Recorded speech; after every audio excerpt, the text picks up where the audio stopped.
know some people probably had it hard, but I was blessed. I ain't never saw my mom and daddy stressed. They only show success. I'm living comfort from the sweat off they backs, and that's why all I ever wanted was to give it back.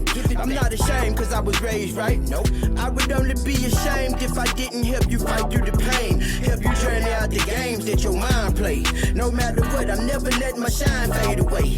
Forever searching for knowledge, hoping I find grace. Keep your intentions pure, be sure about the risk you take. Pop said failure builds character. I came up short a time or two. Your mind know what your heart been through. Don't let that pressure startle you, and faith off in the Lord will do you justice. We sat and we discuss it. This assistance for the public. A little love will help recover from your struggle. If iron sharpens iron, and let's turn out together forever. J.O.P. It's Journey Out. Journey Out Podcast. Welcome to the Journey Out Podcast.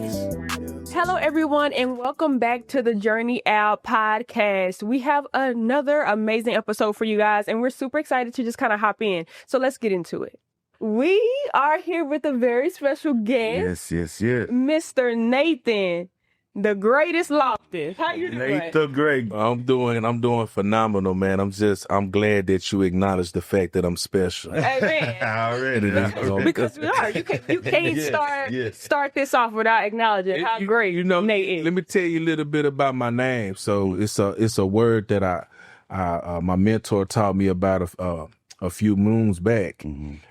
It's called etymology, and etymology deals with the history of the origin of words and names. Mm-hmm. And so my name is Nathan. People call me Nate for short. I never really knew what the name Nathan meant. I just knew that it was biblical. You know, according to the Bible, Nathan was a prophet. My middle name is Darius. Darius was a king. And so I never liked my name. Mm-hmm. And so one day I was going through this dictionary, I was going through this particular lexicon, and in this particular lexicon, in the back of it, it had names in the language that they come from, right? And in the Hebrew, Nathan literally means a gift from God. Yeah. I never knew that. My mama never taught me that, right? I don't even think she knew herself. Right. And so when I found the definition of my name, I was like, man, that's cool. That means that if I'm of those who live up to the definition of their name, that means that my presence, not my presence, what I purchase and buy for people, but me, myself as an individual, I'm supposed to be a gift to anybody that I meet or come across. Right. And so I try to live up to the definition of my name. And so that in fact makes me special, I believe. Yeah. You know what? I love that you say that because you live up to that on a day-to-day basis. So we know you, know you, and you do live up to that. You are a gift from God, and you are blessing people every single day. So let's talk about that. First and foremost, you are a residential care home owner. Yes, right? I am. Amongst a plethora of other things you're a speaker, you do a whole bunch of other things. Yeah. First and foremost, before getting into the residential care home business, speaking and all of that, what did you do prior to this? So believe it or not, I know you're looking at me and the Dolce & Gabbana shades and the Dolce & Gabbana shoes and the George V shirt. And, you know, you might think about a lot of things that I might have did prior to this, but you would never believe that prior to this, I was actually a truck driver in the oil field. At the particular time, I was a roll-off driver, but I did a plethora of things in the oil field in regards to a vacuum truck driver, a roll-off driver. I've been a pump operator. I've been heavy haul where we moving oil rigs from one site to another site. Mm-hmm. So I've kind of did it all when it comes to anything dealing with a CDL Class A. So, and with that, dealing with a CDL Class A and driving these trucks, why did you decide to go and start your residential assisted living? So the funny thing about it is I was making good money in the oil field. Didn't really have a life, but I was making good money in the oil field driving trucks. It wasn't like one day a light came on and said, oh, I'm doing the wrong thing. Right. No, what had happened was I was involved in a truck accident. I never forget it, April 14th, 2020. So this was the year, if you recall, when COVID started hitting everybody real hard, you know. This is right before, you know, everybody went on lockdown and everybody was quarantined. I was doing my first load for the day. It was like 6 something in the morning. I came to an intersection, and this this particular intersection was a 4-way intersection. It had stop signs at each spot, and it had the blinking red lights, right? And so I stopped like I was supposed to. I was making the left going northbound, finna do my first load for the day. And I just noticed that this truck in front of me was coming real fast. And I just snapped. I said, oh, my God, the truck is not going to stop. So just out of instinct, I switched the gears as fast as I could. Thank God I did, because instead of hitting the passenger side of my truck, he hit the passenger side of my trailer. Had I not did that, he would have hit the passenger side of my truck. And I don't think that I would be here, because the speed limit on that particular highway was 75 miles an hour. So I don't know if the guy was on his phone. I don't know if he went to sleep at the wheel. I really don't know. Yeah. He felt real bad about it. It wasn't any question as to who fault it was. He was driving teams. So teams is where one person is driving, one person is sleeping, and then they rotate so they can get to their destination faster, because we can only drive a certain amount of hours a day. So the guy that was he was driving teams with, who was asleep, was actually asleep in the truck when it happened and occurred, and the truck was on fire. It was real bad. Wow. So we managed to, put the fire out and everything before anything exploded.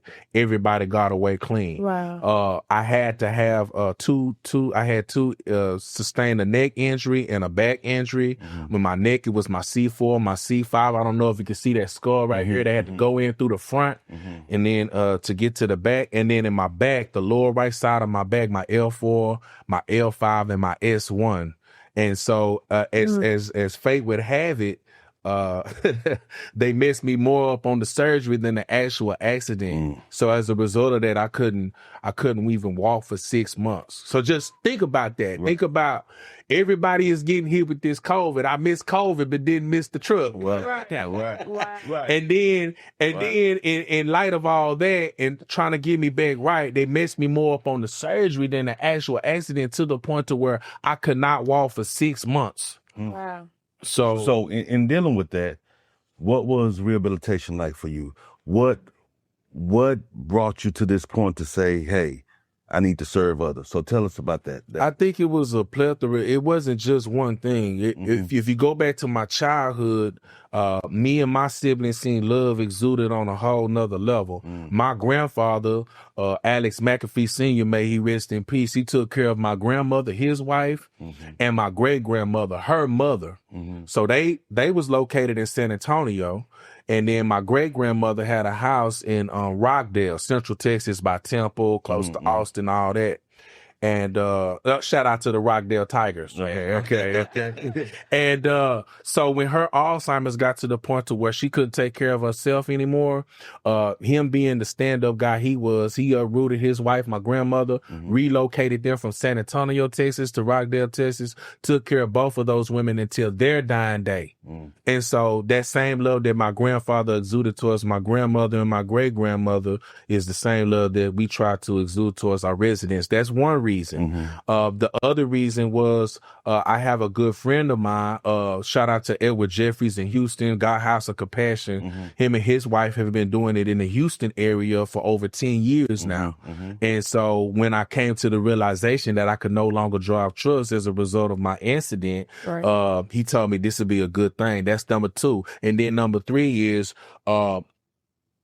I can identify solely with the seniors in which we serve, because I know what it feels like to be totally independent one day and totally dependent the next day. Right. And now, you're not getting the quality service in which you deserve. You're sitting in your feces. You're sitting in your urine. So I wanted to be a light in a dark place, so to speak, you know what I mean, to people like myself who was depending on somebody else for helping them with their ADLs. Right. Right.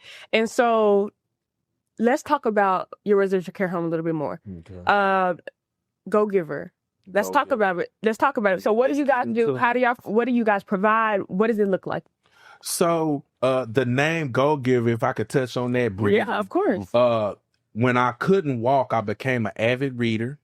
I read a book by a guy by the name of Napoleon Hill. He wrote a book called Outwitting the Devil. Now, in this particular tone, he's discussing about how temptation and how to deal with it in our day-to-day lives. Well, it's one particular part of the book, because he is a black author. He says in the black community, in the black culture, when somebody is ambitious, when somebody is driven, they are ascribed the title as being a go-getter, right? Right? Y'all have your own PC home health, y'all go, because it takes a lot of courage and ambition to get something off the ground from scratch, from nothing. Right. Right.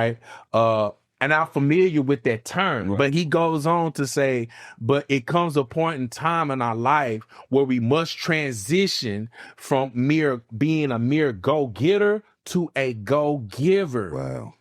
I never heard of that term before, and it just resonated with me. I'm like, man, that sounds fly, but it really that's what's up. That's what's up. So we're supposed to, God blesses us in order to be a blessing to other people. Right. If you know anything about the Dead Sea is the Dead Sea because that water has a way of coming in, but it has no way of going out. And so we use the dandelion to symbolize what we're trying to achieve with our residents, because when you blow it, you don't know how far it's gonna go. It touches everybody, right?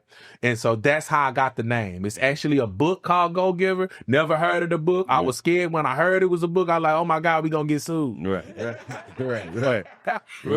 But that's how I got the term Go Giver, right? Now, the things in which we provide for our residents, we handle everything from people who are hospice, who are bedbound, to people who may have stage 4 cancer, to people who might be dealing with memory care issues such as dementia, Alzheimer's. We have some people who are more independent than others, right? We take things that an average community wouldn't take. So far as, let's say if it's a 2-person assist because they're in a Hoyer lift. Right. We have a lot of communities, their protocol and their policies and procedures doesn't allow them to take people like that, right?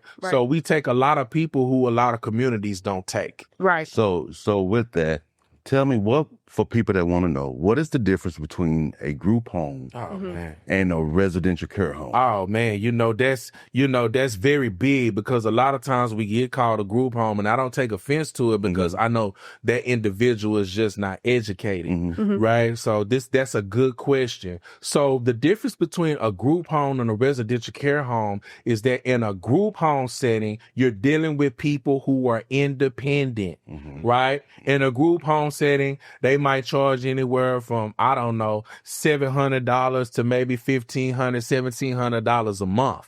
Right? You don't, and a lot of times the owner of the group home makes an actual resident that is there what's called the home manager, right? And that home manager is responsible for being the eyes and ears when he or she is not there. Right. Making sure everybody is getting fed, everybody is doing their chores, right? Keeping everything sound when they're not around, right? But there are no caregivers in a group home setting. You have to be independent or semi-independent in a group home setting. And we love the group homes. I have a group that consists of a lot of group home owners, but it's very essential that we point out the fact that a group home and a residential care home is different. It's almost like calling a vegan a vegetarian. Right. They're similar, but they're different. Right. What sets apart a residential care home from a group home? And a residential care home, now you're talking about maybe $2,500, $3,500 and up, depending on the level of care. Right. But residential care homes essentially are taking care of people who could not take care of themselves if they were left alone. Right. So this is why you have caregivers, right? And this is why the price is higher, because the level of care, you know what I mean, is it's more than that. So I know this is a little off, but I know it was a law passed. It is. Right. The law has been passed for residential care homes to become licensed. Right. Tell me what your take is on that. So, I believe that it's kind of like when you fall in love for the first time, right? You fall. Right. You have no you can't recollect having your heart broke. You know what I'm saying? So once you get your heart broke, you kind of proceed with caution the next time around. Right? Well, that's essentially what happened with this law that has been passed. You have to either be permitted or licensed, right? And so they are doing this to kind of ensure that, the people who are taking care of these people are credentialed and qualified, and I understand that, right?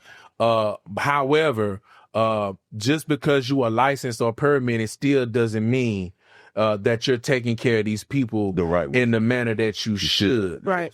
So I understand why the whole law came into place, because there was a lot of things on TV, people doing a lot of things that were unethical. Right. A lot of people, just in it for the money per se, could care less. You got 30, 40 people staying in the home, people living in a garage that haven't even been converted to a room. Right. You know what I mean? Right, I mean, so they had to do something. Right. So I understand. But just like a piece of paper in regards to marriage doesn't mean a hill of beans, right? If you don't have your relationship intact with your significant other, so it is with the license and the permit as well. Right.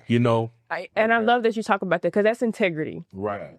What you're talking about is integrity, and and again, I'll be saying every time, the people that we bring on here, it's about integrity. It's about not just putting people in the spot and then talk. It's because we know full throttle that there is some integrity here, and so we know as a business owner, any type of business owner, it's hard. It's extremely hard. So, what advice would you give to someone who wants to become a residential care home owner? Oh man, I have a lot of advice. The first thing, first and foremost, I would say that, a lot of people say, do what you're passionate about. Right. I want to take another take on that.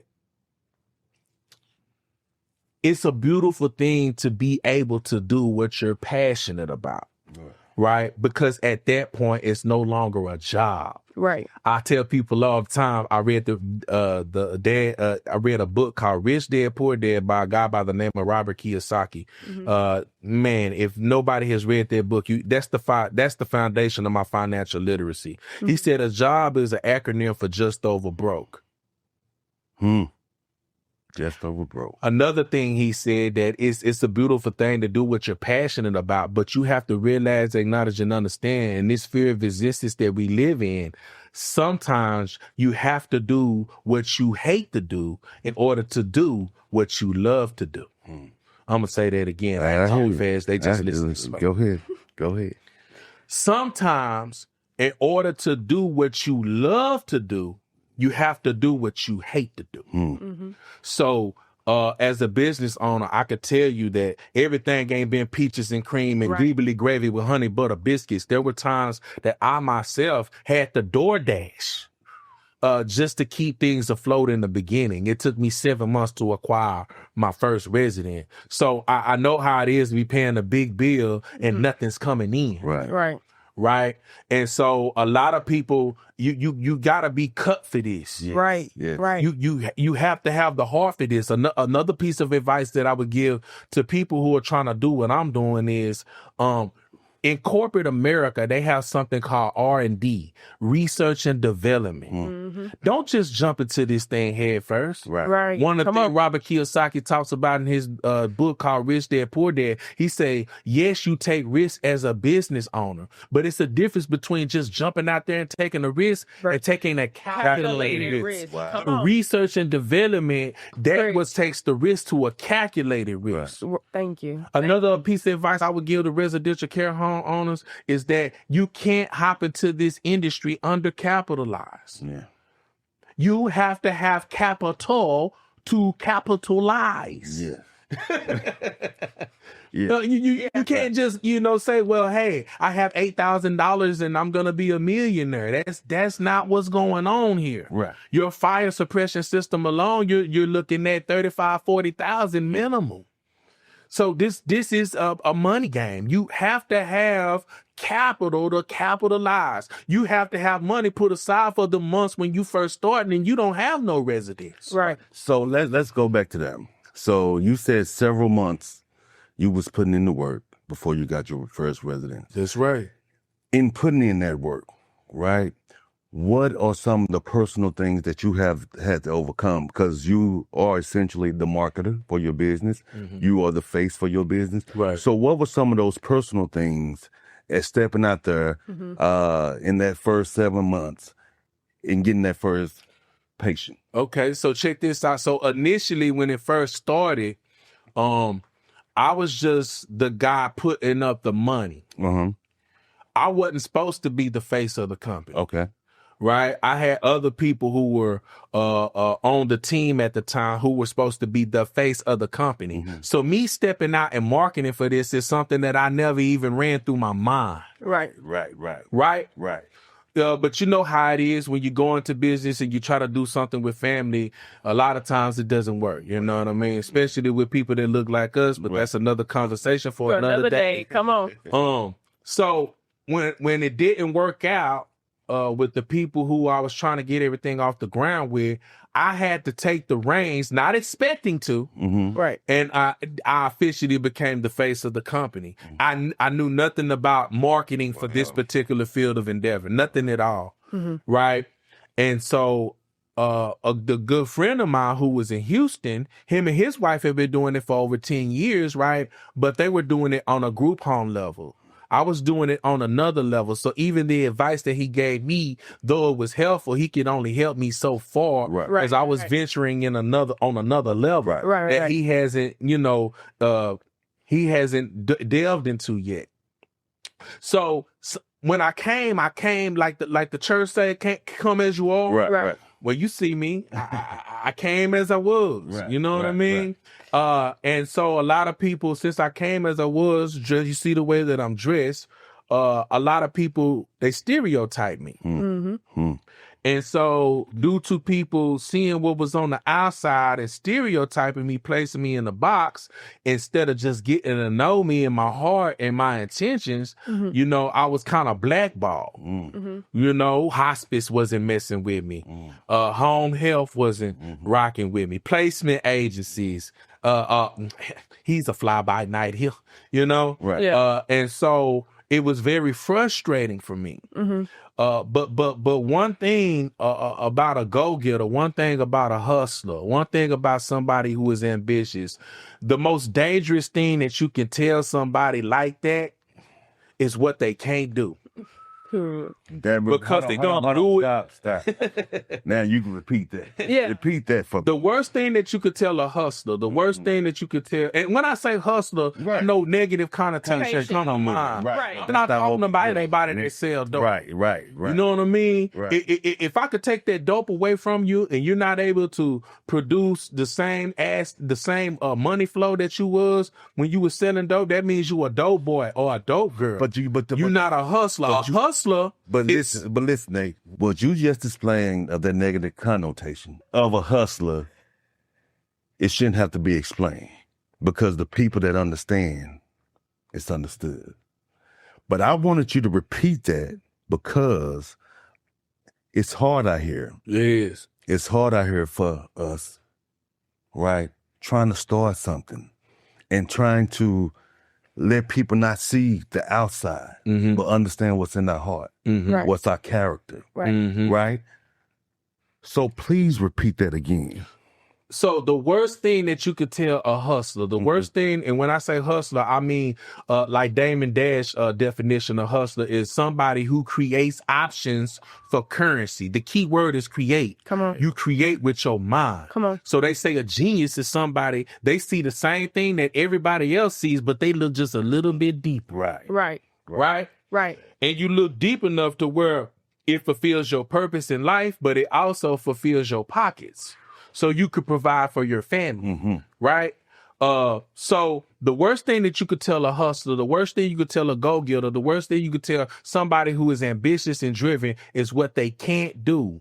Because that's just putting fuel to the fire. They're going to do it at a level you never seen done before and take a whole bunch of pictures of it and put it on social media so you can see it. See, this is why it's so essential. You don't block the haters.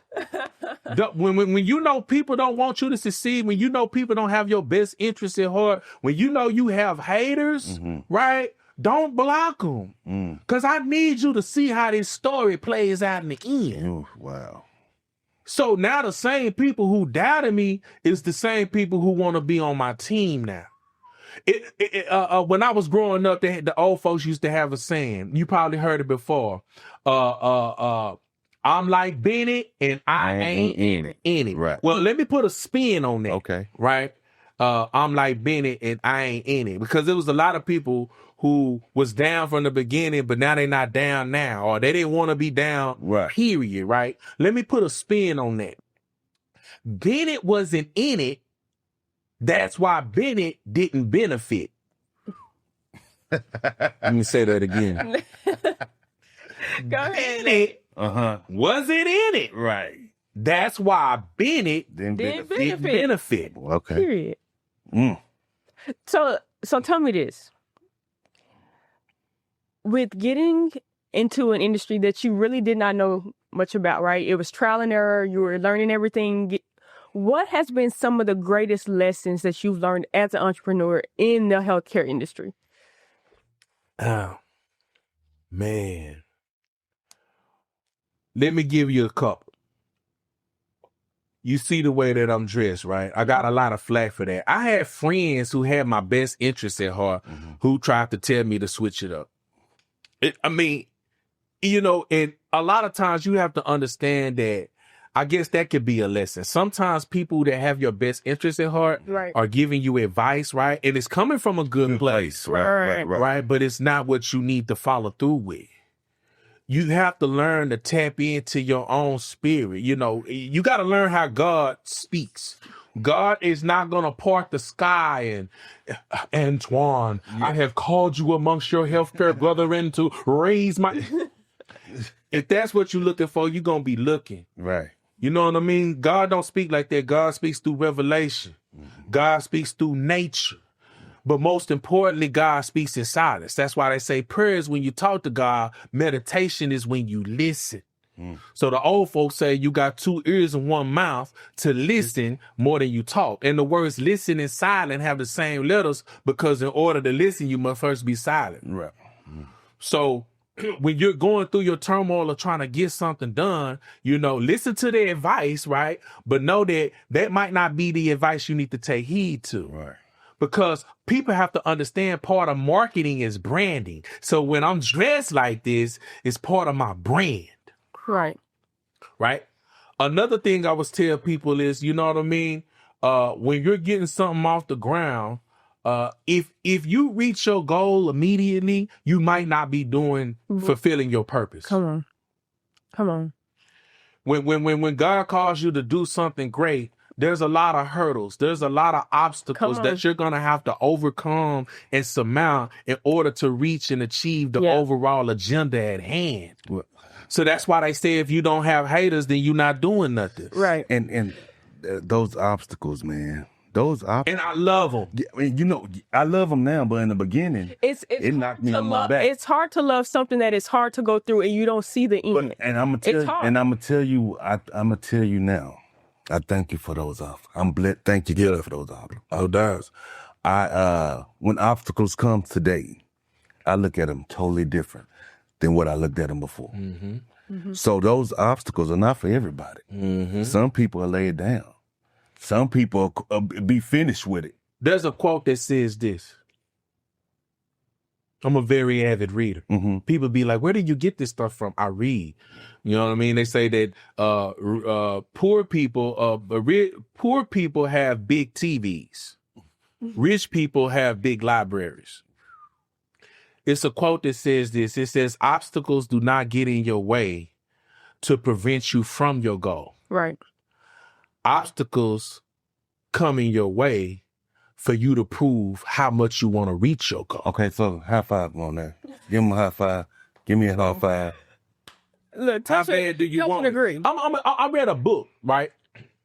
This book is by an author named Robert Greene. He wrote a plethora of books. One of his most famous books is The 48 Laws of Power. Right? But he has another book called The Art of Seduction. Now, I've heard of Don Juan, right? And I've heard of what's the other guy? Casanova. So when you say Don Juan, Bishop Don Juan? No, not the pimp. Okay. The original. Okay. Don Juan. Over there like in Spain. Okay, I got you. Okay. So I heard about Don Juan and I heard about Casanova. For those who are not familiar with these men, a lot of people think they were myths. Some people say they were real. I don't know. Right. But these were what you call gentlemen. These were what you call the master seducers when it came to women. And one of the things that both of these individuals had in common when I read and I did my study and my research on Casanova and Don Juan, you know the one thing they had in common? What's that? They did not like women who were easy. They liked the princess in the castle. They liked the nun in the monastery. They see what I'm saying? They like the challenge. Well, Yeah. So when you're ambitious, you have to like the challenge. You can't be one of these people. Like, we live in a microwave society, right, where you think you just put it in there for 30 seconds and it come out ready and done.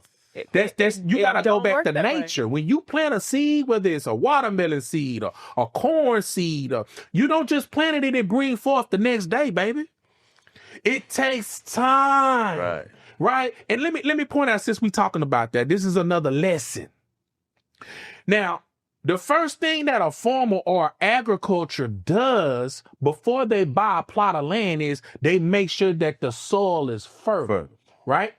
When you do the etymology on the word husband, it will take you to the word husbandry. Husbandry literally means a cultivator, a gardener, a wine dresser, or agriculture, because the husband is supposed to cultivate his wife. I'm getting all tracked up. I love it. So you get a plot of land that's fertile because you don't want to waste your time and your money on something that's not going to produce. Exactly. Right?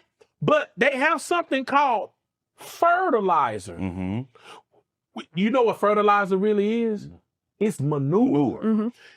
It's not pleasant to the sense of smell. Right. It's very repelling, right? Now, soil, if you plant it in fertile soil, it will produce over time. Mm-hmm. But what the fertilizer does, it actually accelerates the growth and development of whatever it is that you have planted. Right. Right? Wow. So it is with adversity in life, man. We don't like it. Well, but it's needed. Right. It's needed. I love the that you say haters. It's needed. The challenges, the obstacles, the adversity. Hey, man, I can't say that I'm a gangster if my gangster ain't never been tested. well, I can't say I'm a business owner and I'm successful if my business IQ and acuity has never been tested. You well. be tested. When you are in a classroom setting and the teacher wants to know if you actually ascertain the information in which they disperse from the podium, they administer what's called a test. The test determines if you understood the lessons that were being taught. So in life, we have lessons. Mm-hmm. Adversity, challenges, obstacles are all a part of the course. Amen. Speed bumps might slow you down, but they Amen. don't stop you. Now, I'm glad you say that, because a lot of people, because of how it's represented these days, it's easy to get rich quick. I can just put this little, they think it's so easy. There are steps you have to go through. And if you don't have haters, you don't have adversity, you're not doing anything. You are not doing anything, because you know you are doing something worthwhile when you have those things coming your way. I love that you say. And so before, I wish we could just continue to go on forever. One of the last questions that I want to make sure that we ask, because this is important when you're running a business, it's again about the integrity. Being that you're running a residential care home, as a business, how do you reconcile profit with compassion? Man, that's good. So you go to school to what? To learn, right? That's one of those things that just can't be taught. Can't. You're either sincere, genuine, Right. and authentic, or you're not. Oh, you're not. You know, that's a question of character. It is. That's a question of character. I'm not talking about your image, Right, right. what people see and what people think, because a lot of times the images that are portrayed are not the a resemblance of the reality of the matter. Yes. You ever met a woman, Antoine, and you know what I mean? Oh man, she is just so pretty. Yeah. And then, you know, after being with her the first time, you see her with her makeup off. and you're like, this is not the woman I seen on Tinder. Yes. This is you fooled me. This is not what I signed up for. Nathan, catfish. You got catfish. Okay. Hey man, people don't like to be fooled. Right. It's another quote. It says, "Don't betray what you portray." Wow. So being authentic, being genuine, being sincere, that's a question of character. Right. Yes, this is not a nonprofit, and yes, I am trying to make a profit to provide for my family. Yeah. But I'm never gonna put myself in a situation, a circumstance where I put profit over people. Come on. It's always people over profit. Come on. If you take care of the people, You will get the profit will come. Come on. So it's kind of like you got to be methodical when it comes to success. A comes before B. B comes before C. You can't do it any other way, right? And so before you get into healthcare or any other business or field of endeavor, the one thing you want to make sure that's solid is your character. And that's something that the universities don't teach. Right. That's something that even your parents could have instilled in you, Right. but you just didn't. You didn't take heed to it. Right. So it's very. That's a question of character. So I tell you what, the relationships that we have formed Yeah.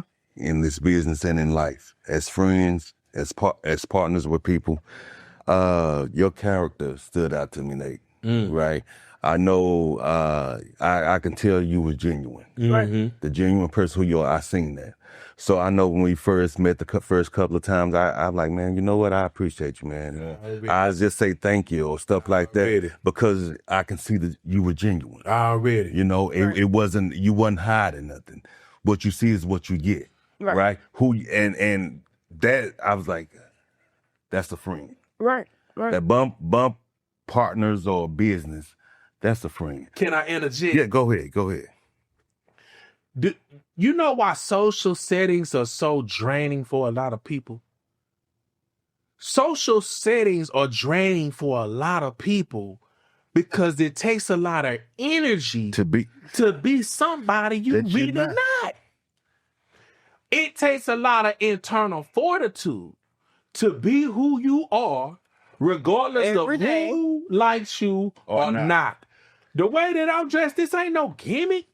I would be like this if I wasn't in the healthcare industry. This is me, baby. And the people that got something to say about the way that I dress, let me just say something. You know what I'm saying? Last time I checked, man, Dolce & Gabbana shades wasn't cheap. Right.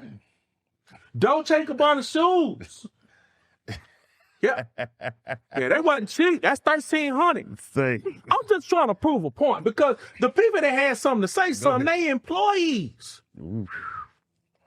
How dare you even speak? I'm a boss.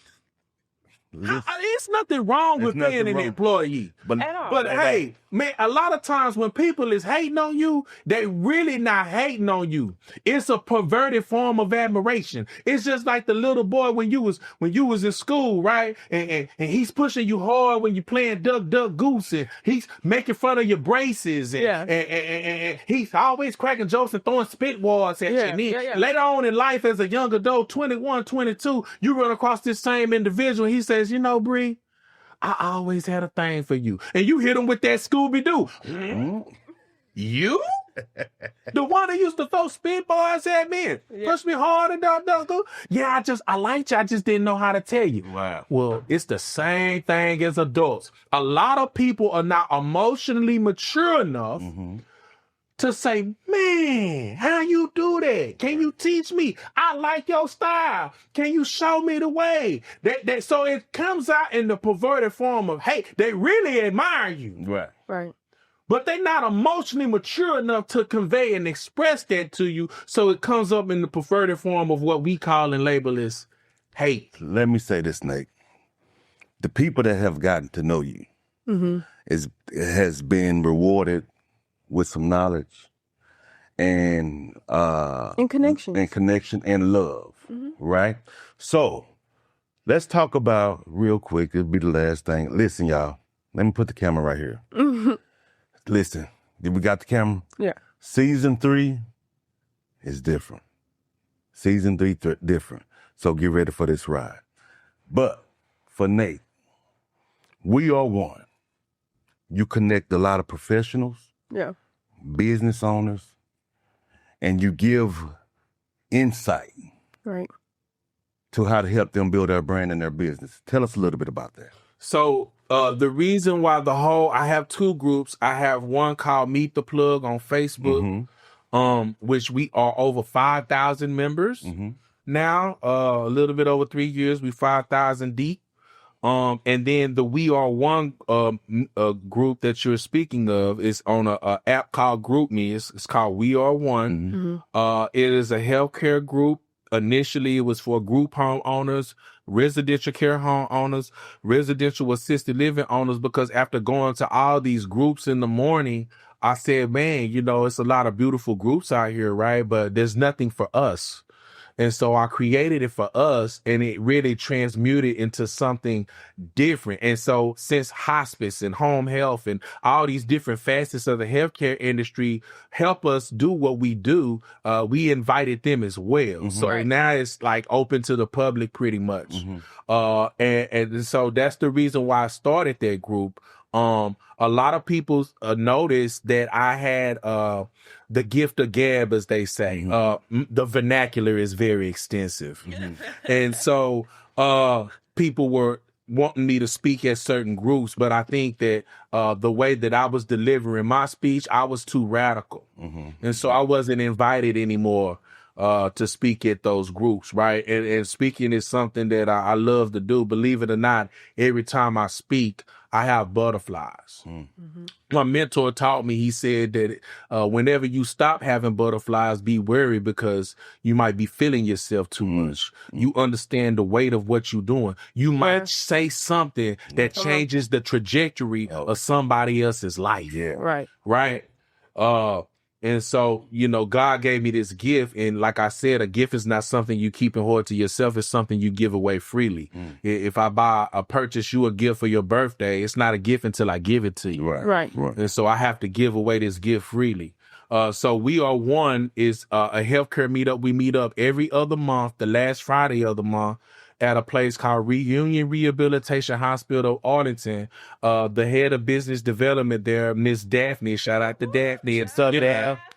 She heard me speak at one of the We Are One meetings, and she said, where are you having the next one at? She said, I tell you where you having it. You having it at Reunion, and everyone after that, you locking it in. Because we want to have it there. So she locked me in. So to answer your question, We Are One group is it started off with just strictly group home owners, care home owners, residential assisted living owners. Now it's pretty much just if you're in healthcare, period, or you just want to hear a good word. We have a turnout of like 60 something people, the biggest turnout of any healthcare meetup in the Dallas-Fort Worth Metroplex. Right. And so I look forward to it. A lot of people want to have it more regularly. Right. But you know what I mean? I think that's what keeps people coming back, is that, you know what I'm saying, you don't get burnt out on it. Right. And so it's an opportunity for me to teach a lot of people the things that I've taught, and maybe help somebody on their journey, on their way, whether you're a business owner or an employee. Right. Because a lot of times, you know what I mean, we need those extra words of encouragement, especially if we're in a rut or things are not going as we planned it. Somebody's grandmother used to always say, if you want to make God laugh, tell him your plans. Because a lot of times our plans aren't God's plans. Right. So that's what the We Are One meeting is all about. Cool. I love that, man. Listen. It's honestly just been such a pleasure sitting here and being able to talk with you. I mean, we talk regularly, but being able to really just put it out so other people can hear it. Because again, they only see this, but they never see this. And so I'm so glad that you were able to share that with so many people, because that's what it's about. And then also helping people understand that entrepreneurship is not easy, but it's really who you are as a person and the heart behind what you're doing that accelerates you to the next level. So I thank you for coming on and bringing one more thing. Go ahead. You know, the only reason I'm saying it is because I see y'all always match. I love that. And branding is a part of marketing, right? Yeah. And then I have black on. It wasn't playing, I promise. It wasn't. It was not. But it made me think of something, and I'm just gonna end with this. You know, a lot of people say, you know, I'm a ghetto superstar, or I'm a star, or, you know, I'm a ghetto celebrity. I ain't got no problem with none of that. But to all the people who feel as though they are stars or they aspire to be stars one day in their particular field of endeavor, I want to leave you with this quote. It says this: the darker it gets. The thing about the truth is, the more profound and the more closer to the truth it is, the simpler it is. Yeah. Mm-hmm. Yeah. The darker it gets, the harder the stars shine. That's what makes a star a star. Mm. Things ain't going your way. Things not going as planned. You know, you ain't got no patience. You ain't got no residents. You hiring people who really can't fulfill the vision and mission statement you have for your company. Funds is getting low. Yeah. It's getting dark. It's getting dark. But this is where the stars shine hardest. That's what makes a star a star. The darker it gets, the harder it shines. So I encourage everybody out there who not even in the healthcare industry, in life period, if it's getting dark and you the star that you say that you are, just shine. And with that, that's it. Ain't got nothing else to say. He wrapped that up. He wrapped that up. Only thing we got to say, thank you, Nate. Yes, appreciate you guys. Like, follow, and subscribe. Yes. Okay, so I don't have a business phone and a personal phone because my business is personal. So you can find me. My website is GoGiver, GoGiver agency.com, GoGiverAgency.com. You can reach us on our website there. My number that you can get in contact with me personally and in regards to business is 682-410-3800. Again, that's 682-410-3800. We have two groups. We have Meet the Plug Healthcare in North Texas on Facebook. We have over 5,000 members. And then we have the We Are One group on the app called GroupMe. It was a pleasure. Season 3, Journey Out. We out.